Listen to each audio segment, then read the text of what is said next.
اویس رضا مینوں ملیا نا کراچی، میں ہن گیا تے ایتھوں بعد میں گیا کراچی تے میں انہوں سلام نہیں سی لیندا، ویسے وہ مولویاں دے بارے کوئی اچھے نظریات نہیں سی رکھدا، تے میں اودے نال سلام نہیں لیا، کولوں لنਘ گیا، پھر اٹھ کے آیا کہندا جی ہاتھ شات بڑا تھلے، میں کیتا ہور تھلیرے ہویا، چومیا شومیا، میں آکھا گل سن، اے لے چادر، میں انہوں چادر دیتی، میں آکھا گالے چ پا، وہ مولوی تو مولوی ہوتا، میں آکھا گالے چ پا، انہیں گالے چ پائی، میں آکھا میں تینوں پیسے بھی دے سکتا سی 100 روپے، لیکن میں تینوں چادر تاں دیتی پہ حضور اپنے غلاماں نوں سناخاناں نوں چادر دیندے ہوندے سی۔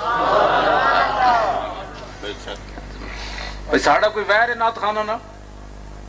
ساڈا ویر کوئی نہیں، اسی کہتے ہیں بھائی نعت خان اہل سنت دے نمائندے مت بنا، نمائندے علماء بن، تسی نعت خان، ہاں جی نمائندے نہیں اہل سنت دے، تساں ترجمانی اہل سنت دی نہیں کر سکتے، ترجمانی اہل سنت دی علماء کر سکتے، بس ہاں تسی نعتاں پڑھو لکھاں تو تساں ساڈے سر دا تاج ہو، لیکن تساں کہو کہ علماء تے پیر رکھ کے اسی اتنے چڑھیے، یہ نہیں ہو سکتا، تساں تے بابا ایک جھٹکا نہیں کٹ سکتے غیراں دا، ایک جھٹکا،